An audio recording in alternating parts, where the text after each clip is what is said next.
Hello guys, welcome to Judiciary Gold YouTube channel. I am Spurgeon. I am Center Head of Judiciary Gold Delhi and Gurugram Centers. तो आज की इस video के अंदर हम discuss करने वाले हैं डीजीएस मेंस की प्रिपरेशन स्ट्रेटेजी कि किस तरीके से तैयारी की जाए and last minute tips since DJS mains is now approaching 30th and 31st March को एग्जाम होना है एंड बहुत से स्टूडेंट्स अभी रिसेंटली ही क्वालिफाई हुए हैं क्योंकि दो बारी एग्जाम का रिजल्ट अपडेट हो चुका है. तो वो स्टूडेंट्स भी बड़े कंफ्यूज हैं कि किस तरीके से तैयारी करनी है. तो कुछ टिप्स मैं यहाँ पे दूंगा. इस वीडियो को पूरा देखना, आपको समझ में आएगा किस तरीके से फटाफट से अगले 7 से 8 दिन के अंदर हम अपनी तैयारी कंप्लीट कर सकते हैं और किस तरीके से एग्जाम हमें लिखना चाहिए. बहुत सारे मैंने टॉपिक सोचे हैं जो कि आपको इस वीडियो के अंदर मैं डिस्कस करने वाला हूं. एक एक करके इनको डिस्कस करेंगे. सबसे पहले टॉपिक्स एक बार मैं आपको बता देता हूं, मार्क करते रहेंगे हम. हम बात करेंगे पेपर के पैटर्न की, देन बात करेंगे किस तरीके से टाइम को मैनेज किया जाए. बेरेक्स क्योंकि दिल्ली जुडिशरी के अंदर हमें प्रोवाइड की जाती हैं, किस तरीके से उसको यूज करना है और कुछ टिप्स आंसर राइटिंग से रिलेटेड कि आंसर लिखते टाइम दिल्ली जुडिशरी में हमें क्या क्या चीजें ध्यान में रखनी है. इन सब को एक एक करके डिस्कस करते हैं. सबसे पहले बिफोर प्रोसीडिंग, आप लोगों को पता है हमारे यहाँ पे 350 प्लस सिलेक्शंस हुए हैं लास्ट पास्ट 4 इयर्स के अंदर and that makes us you can trust our brand for your judiciary preparation. कुछ रिजल्ट्स हमारे स्क्रीन पे भी मेंशन्ड है. Now coming back to the video, पहले बात करते हैं सबसे इंपॉर्टेंट चीज पेपर का पैटर्न. वैसे तो अब तक आप लोगों ने देख लिया होगा, जो लोग पहले से तैयारी कर रहे हैं, जिनका रिजल्ट पहले नोटिफाई हुआ था, जो सिलेक्ट पहले हो गए थे, पहले क्वालिफाई कर लिया था, उन लोगों ने एग्जाम प्रीवियस ईयर पेपर्स को एनालाइज कर लिया होगा. But those of you who have recently been selected for mains, उनको शायद अभी टाइम नहीं मिला होगा. उसके लिए मैं थोड़ा सा आसान कर देता हूं. तो पेपर बेसिकली 4 पेपर होने वाले हैं. Civil law 1, civil law 2, criminal law and then language के अंदर ही इंग्लिश का पोर्शन, इंग्लिश और ट्रांसलेशन, हिंदी की ट्रांसलेशन आएगी जो कि कवर की जाएगी. अभी हम बात करते हैं 3 लॉ पेपर्स की, civil law 1, civil law 2 and criminal law. तीनों का पेपर का पैटर्न बिल्कुल सेम है. बेसिकली आपको 10 मार्क, 3 तरीके के क्वेश्चंस पूछे जाएंगे. 10 मार्कर, 20 मार्क एंड 30 मार्क्स के क्वेश्चंस होंगे. 10 मार्क्स में बेसिकली 6, देखो एक सेकेंड.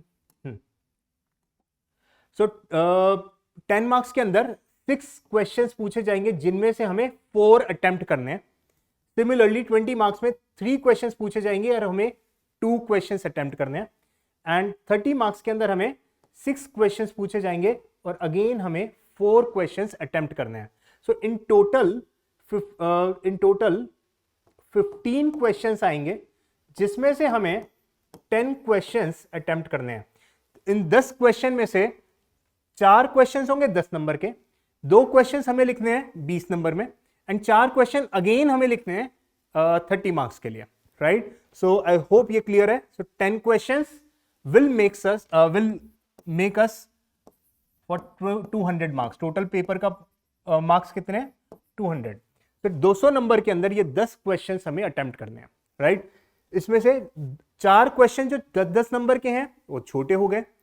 20 मार्कर वाले क्वेश्चंस 2 क्वेश्चंस ही हैं, थोड़ी medium size. And then 30 marks वाले ऑब्वियसली लेंथी क्वेश्चंस होंगे. ठीक है? एक बारी सिलेबस देख लेते हैं, जिससे पेपर पैटर्न में फर्दर प्रोसीड करने से पहले एक बार देख लेते हैं मेजरली. 250 मार्क्स का legal GK and language paper है, जिसमें section 1 legal GK, section 2 language. ठीक है? 100 plus 150 marks. Right? Paper number 2 के अंदर मैंने कुछ रेड कलर से मार्क करे हैं.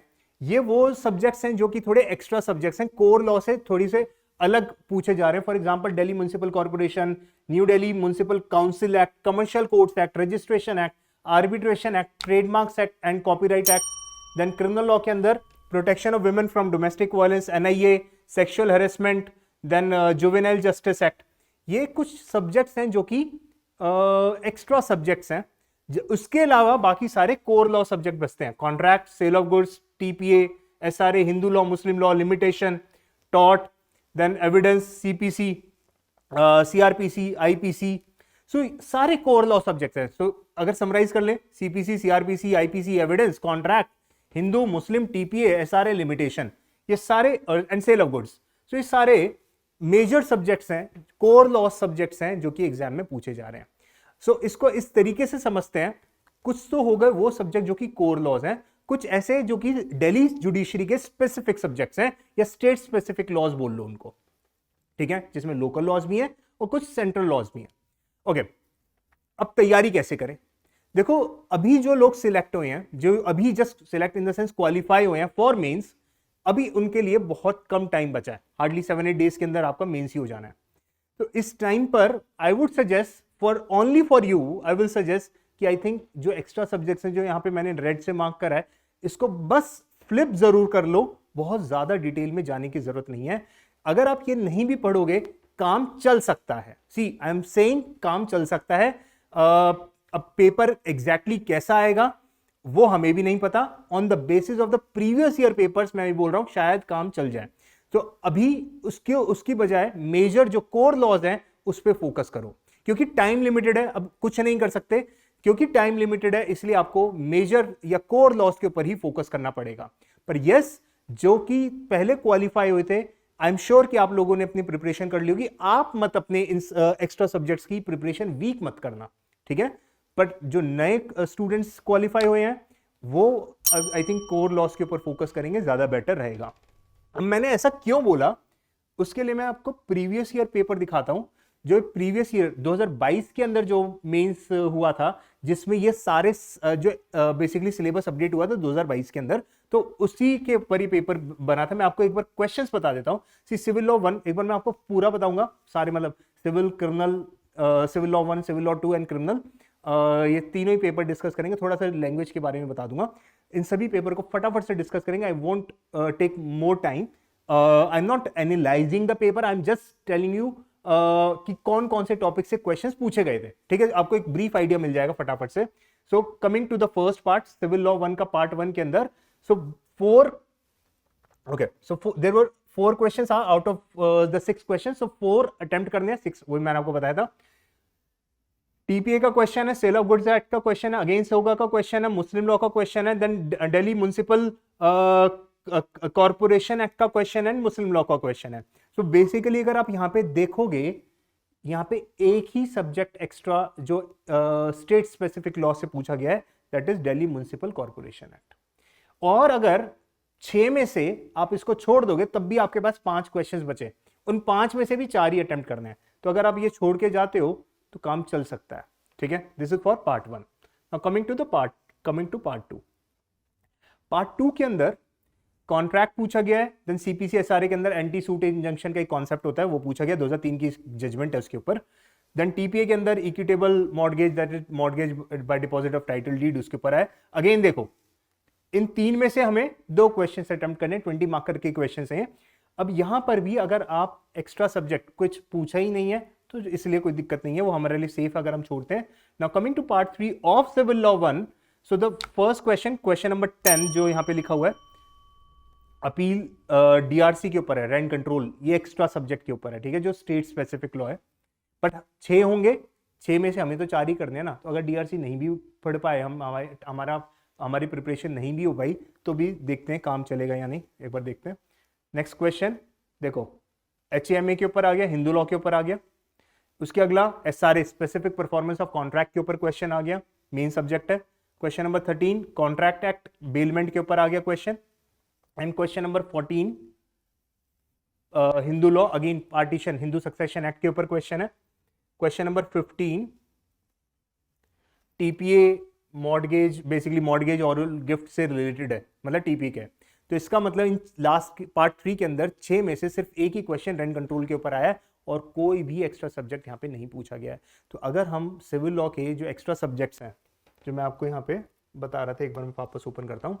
सो Delhi municipal corporation, Delhi municipal council act, commercial courts act या डीआरसी अगर हम छोड़ देते लास्ट पेपर में तो हमारा काम चलता है। तो on that basis I am saying कि अगर अभी आपकी तैयारी नहीं है तो बस फ्लिप करके रख लो, क्योंकि देखो वी आर नॉट श्योर कि क्या एक पार्ट के अंदर, क्या मे बी ऐसा हो गया अगर कि मे बी पार्ट 2 के अंदर जिसमें 3 में से 2 क्वेश्चन हमें करने हैं, तो अगर 2 question may be rent control के ऊपर आ गया और एक क्वेश्चन में भी कॉन्ट्रैक्ट पे है तो आप एक ही कर पाओगे अगर आपको तो डीआरसी का बिल्कुल भी आइडिया नहीं होगा। बस उस केस में सेफ साइड पे आप एक बार फ्लिप कर लो और थोड़ा ऑब्वियसली इस टाइम कम है इसलिए फोकस करो सिर्फ मेजर सब्जेक्ट्स पे, कोर लॉस पे। अब हम आते हैं अपने सिविल लॉ 2 के ऊपर। एक बार फिर से मैं आपको पेपर दिखाता हूं सिविल लॉ 2 का। देखो सिविल लॉ 2 के अंदर क्वेश्चन 1 ट्रेडमार्क के ऊपर है, question number 2 res judicata CPC का क्वेश्चन आ गया स्टॉपल, देन रजिस्ट्रेशन एक्ट का क्वेश्चन आ गया। रजिस्ट्रेशन एक्ट मत छोड़ो, रजिस्ट्रेशन आई थिंक आप लोगों ने तैयारी कर रखी होगी, वो तो मेन लॉ में ही आता है वैसे तो। Copyright act, primary secondary evidence का क्वेश्चन आ गया, ये ट्रेडमार्क के ऊपर है, ठीक है। सो एक ट्रेडमार्क का और ये दूसरा, 2 क्वेश्चन है ट्रेडमार्क के, एक क्वेश्चन है कॉपीराइट का। तो हमें करने हैं 4 questions out of the 6 question. So यहां पर आप देखो ट्रेडमार्क के 2 क्वेश्चंस पूछे गए हैं, पर फिर भी अगर ये क्वेश्चंस आप पढ़ोगे तो खासकर की इसमें अगर हम देखें action infringement of trademark and action of passing of, this is a very important topic. जब आप ट्रेडमार्क एक्ट पढ़ोगे तो पासिंग ऑफ वाला टॉपिक या इन्फ्रिंजमेंट वाला टॉपिक आप फ्लिप कर लोगे तो आपका काम उससे चल जाएगा, इसलिए बहुत ज्यादा इसको डिटेल में करने की भी जरूरत नहीं पड़ेगी आपको। एंड इस बार भी ऐसी प्रिडिक्ट किया जा रहा है कि बहुत ज्यादा टेक्निकल क्वेश्चन एक्स्ट्रा सब्जेक्ट्स में से, स्टेट स्पेसिफिक सब्जेक्ट्स में से नहीं पूछेंगे, पहले भी नहीं पूछा था। Now coming to part 2, part 2 के अंदर फॉरेन जजमेंट का क्वेश्चन है, देन आर्बिट्रेशन का क्वेश्चन है and exclusion of oral evidences 91-92 evidence act का क्वेश्चन है। यहां पर भी एक्स्ट्रा सब्जेक्ट पे कोई क्वेश्चन नहीं है, मतलब आर्बिट्रेशन का ऑब्वियसली आर्बिट्रेशन अगर पढ़ रखा है तो ठीक है चल जाता है। मेन दिक्कत आती है दिल्ली, सबसे बड़ा चैलेंज है Delhi municipal council and corporation, उसको करना थोड़ा मुश्किल हो जाता है क्योंकि वो थोड़े लेंदी सब्जेक्ट्स हैं। देन कॉपीराइट एंड ट्रेडमार्क थोड़े एक्स्ट्रा सब्जेक्ट्स होते हैं क्योंकि वो normally student who is preparing for judiciary वो नहीं पढ़ता है क्योंकि और स्टेट्स में नहीं पूछे जाते, तो इस वजह से वहां पे हम फंसते हैं। तो वो सब्जेक्ट्स अगर हम स्किप करते हैं तो काम हमारा चल सकता है, बट हाँ फ्लिप करना जरूरी है। अच्छा उसके अंदर भी ना जो फ्लिप करो सिर्फ वो टॉपिक्स देखो जो कि कोर इंपॉर्टेंट है, मतलब हर सब्जेक्ट में कुछ ऐसे आपको सेक्शंस मिलेंगे जो कि जुडिशरी के साथ कनेक्टेड है, कोर्ट के साथ कनेक्टेड है, जैसे इन्फ्रिंजमेंट की रेमेडीज या रेमेडीज वाले क्वेश्चंस, अपील्स के जो सेक्शंस है, प्रोविजंस है, उनको ध्यान में रखो, उनके ऊपर तैयारी करो। Now coming to part 3 of civil law 2, limitation act का क्वेश्चन, कॉपीराइट का question, then order 7 rule 11 rejection का question, rejection of plaint, order 2 rule 2 का क्वेश्चन, आर्बिट्रेशन एक्ट का क्वेश्चन एंड कॉपीराइट का क्वेश्चन। अब देखो कॉपीराइट का एक क्वेश्चन है यहाँ पे एक्स्ट्रा और आर्बिट्रेशन का है 31(6), आर्बिट्रेशन तो आपको पढ़ना चाहिए, और एक ये कॉपीराइट का है। आर्बिट्रेशन पढ़ लो, आई थिंक चलेगा काम, ट्रेडमार्क कॉपीराइट बस ब्रीफ में देख लो, ठीक है। क्रिमिनल लॉ में टू द सरप्राइज एक भी एक्स्ट्रा क्वेश्चन नहीं पूछा गया, मतलब एक्स्ट्रा लॉज में से, ऑल्दो जेजे एक्ट वगैरह इन सबको पढ़ना, आई थिंक ये बहुत और भी स्टेट्स में पूछे जाते हैं, तो आई थिंक आप लोगों ने पढ़ रखा होगा तो इसको पढ़ भी सकते हो, इसमें कोई छोड़ने को वाला कोई दिक्कत नहीं होगी। बट फिर प्रीवियस ईयर देखें तो वहां नहीं पूछा गया। क्रिमिनल लॉ के अंदर भी 313 सीआरपीसी, 319 सीआरपीसी, डायरेक्ट एविडेंस के ऊपर question 164 CrPC, 360 CrPC, victim compensation, accomplish के ऊपर क्वेश्चन आया, देन 8 क्वेश्चन नंबर 8 सेक्शन 11 पे क्वेश्चन आया। आप अगर चाहो तो वीडियो पॉज करके यहाँ पे स्क्रीनशॉट्स ले सकते हो जो मैंने मार्क करा है। आई am just quickly telling you all these provisions. So question number 9 41 CrPC के ऊपर आया, एंड देन पार्ट 3 के अंदर क्वेश्चन नंबर 10 के अंदर डाइन डिक्लेरेशन पूछा गया, क्वेश्चन 11 में डिसऑनर ऑफ चेक के ऊपर क्वेश्चन आया, क्वेश्चन नंबर 12 के अंदर डाउरी डेथ के ऊपर आईपीसी लग गया फिर से, देन एक्सीडेंट के ऊपर क्वेश्चन पूछा गया 13, 14 पूछा गया मर्डर के ऊपर क्वेश्चन, और 15 पूछा गया dishonour of cheque. So NIA के ऊपर भी क्वेश्चंस पूछे गए हैं।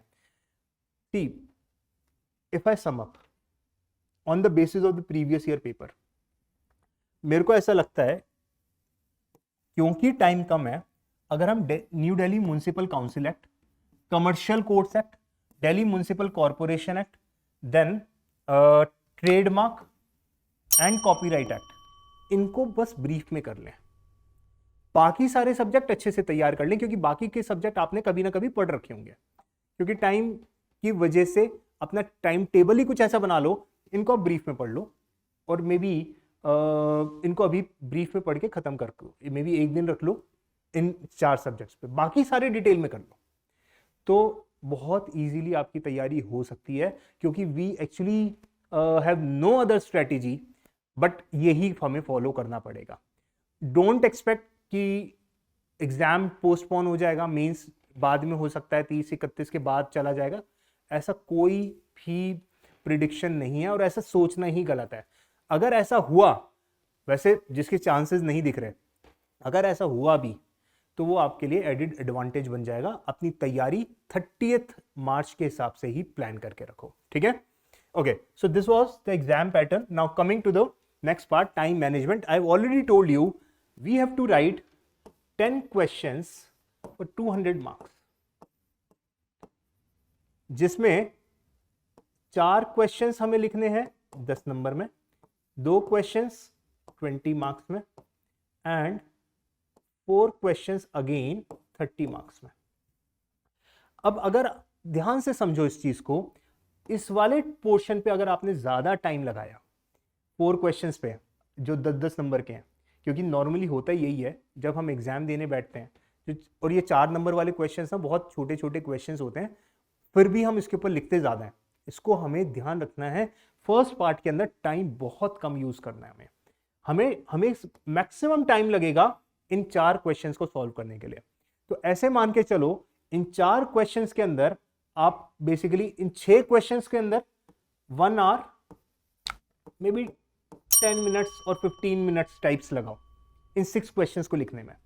बाकी का पूरा टाइम अराउंड 1.5 आवर्स आप लगाओ इन 4 क्वेश्चंस के ऊपर. ठीक है. इसी तरीके से, क्योंकि क्वेश्चंस की लेंथ बड़ी है, देन 6 क्वेश्चंस होंगे, 6 में से 4 को चूज करना होगा और फिर उसके बेसिस पे आपको वो लिखना होगा. और अभी हमने देखा सारे अप्लाइड, ये वाला जो पोर्शन है यहाँ पे अप्लाइड क्वेश्चंस पूछेंगे. इन दोनों में पार्ट 1 पार्ट 2 में मोस्टली डायरेक्ट टाइप ही क्वेश्चंस होते हैं, ज्यादा डिटेल्ड क्वेश्चंस नहीं होते, ज्यादा अप्लाइड प्रॉब्लम बेस्ड क्वेश्चंस या केस लॉ बेस्ड क्वेश्चंस इतने ज्यादा नहीं होते हैं. पर हाँ, ये इसमें बहुत टाइम लगेगा, आपको सोचना पड़ेगा.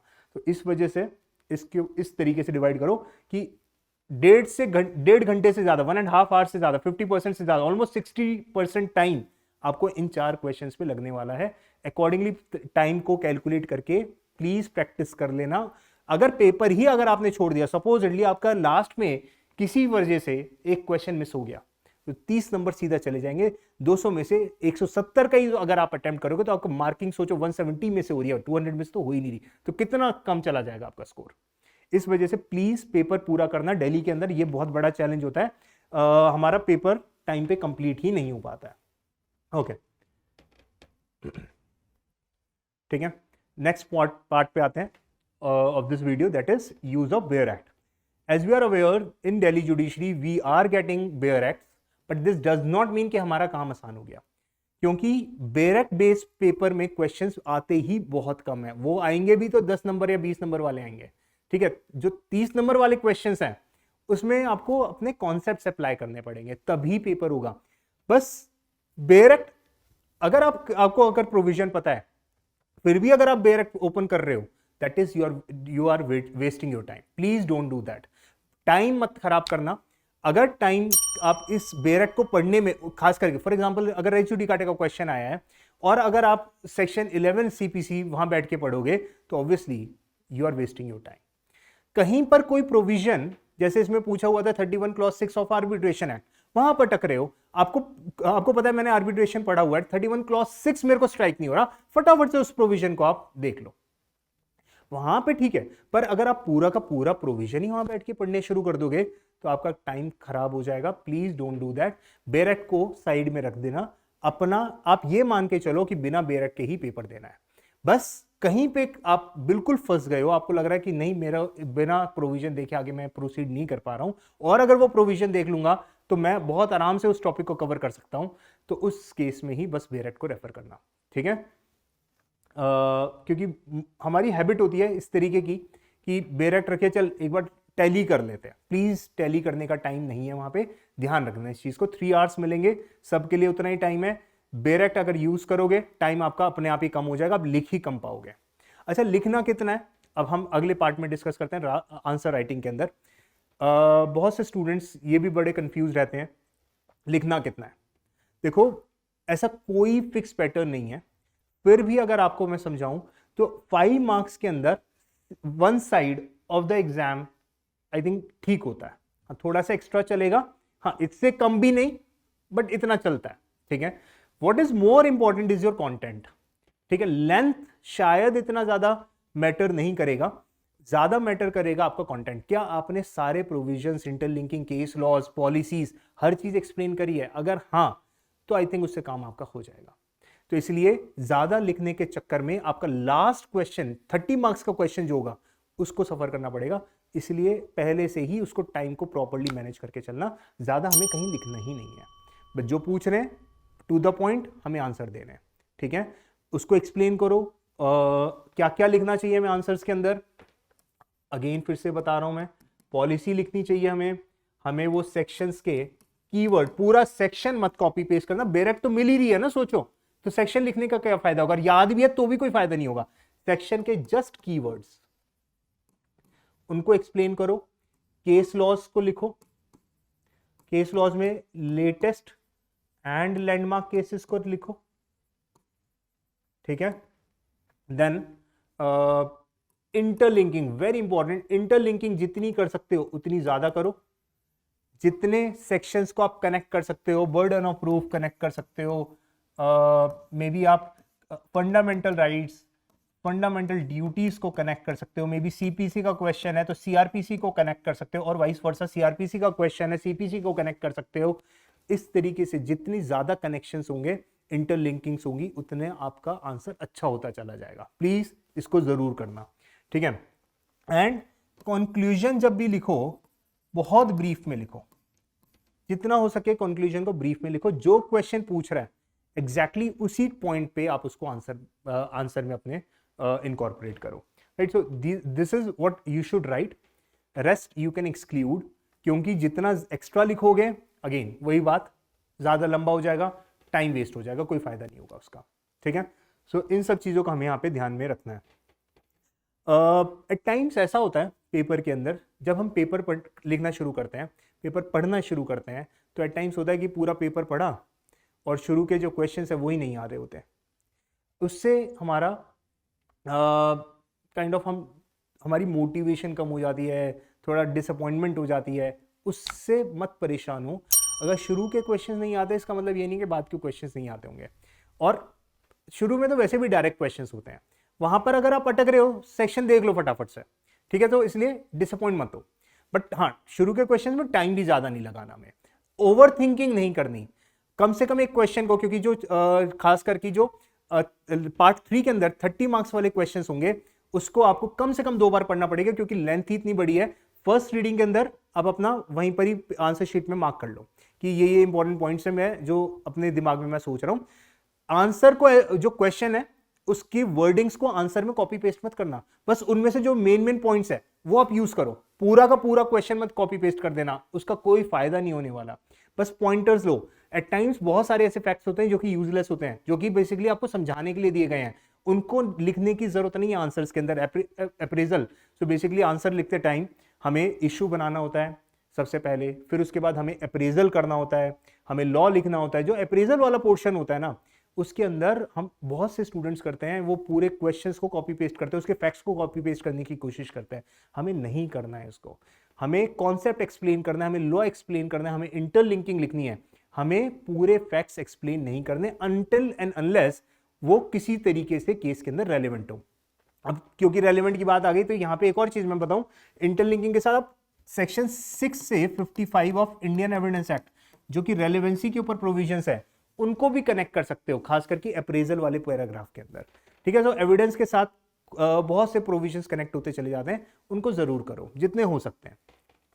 सो ये कुछ ऐसी चीजें हैं जो कि आई थिंक आपके एग्जामिनेशन हॉल में आपकी मदद करेगी। इसी तरीके से पेपर को अटेम्प्ट करना है, कोशिश करो सीक्वेंस मत ब्रेक करो। क्वेश्चन जैसे 1 2 3 4 जिस तरीके से सीक्वेंस है उसी तरीके से आप अटेम्प्ट करो। हाँ, कहीं पे कोई क्वेश्चन आपको लगता है कि मैं वापस फिर से करूंगा, तो उसके लिए स्पेस छोड़ के रखो, जैसे कि उधर ही आकर के कर लो, और लास्ट में उसको फिर क्रॉस कर देना, पीटीओ छोटा सा एक लाइन लगा के नीचे पीटीओ लिख देना, ठीक है। तो उससे काम हो जाएगा हमारा। एग्जामिनर के लिए भी आसान हो जाता है। क्वेश्चन लिखते टाइम, मतलब आंसर लिखते टाइम, पूरा क्वेश्चन कॉपी करने की कहीं नीड नहीं है, बस आंसर नंबर लिख के अपना आगे प्रोसीड करो। बस सीधा आंसर लिखना है, हमें कोई पूरे क्वेश्चन को कहीं से कॉपी पेस्ट करने की जरूरत नहीं है, कुछ भी किसी भी तरीके से मे भी अगर चाहो तो छोटी मोटी हेडिंग बनानी है, कहीं पर आपको लगता है फॉर एग्जांपल रेस जुडिकाटा पूछा, रेस जुडिकाटा की हेडिंग बनानी है तो वो बना सकते हो, पर पूरे क्वेश्चन की हमें कोई नीड नहीं होती है, ठीक है। So this is how you have to write. करोगे तैयारी तो होगी, ये सोच लोगे कि कम टाइम है अब कैसे होगा, तो फिर नहीं हो पाएगा। देखो प्री के मार्क्स ऐड नहीं होने, pre was just a screening round. अब जो मेंस है this is the most important stage. आपका जो इंटरव्यू भी होगा उस टाइम पर आपके मेंस के मार्क्स ऐड होने वाले हैं, तो इसलिए मेंस को बहुत अच्छे से बहुत सीरियसली लो। एक एक मिनट आपके लिए बहुत, इस टाइम तो बहुत ज्यादा प्रीशियस हो चुका है, एक सेकंड भी कहीं मत वेस्ट करो अपना, जितना हो सकता है अपनी तैयारी करो।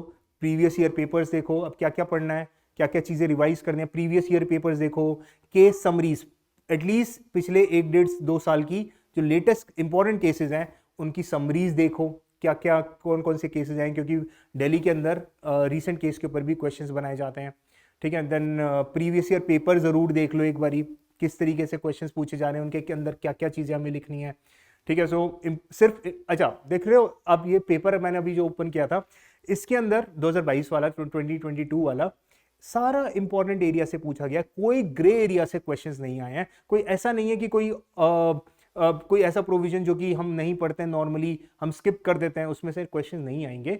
हमारे सारे इंपॉर्टेंट पोर्शंस आएंगे। जो इंपॉर्टेंट पोर्शंस है ना उनको अच्छे से तैयारी करके रखो, उनको अच्छे से पढ़ के रखो।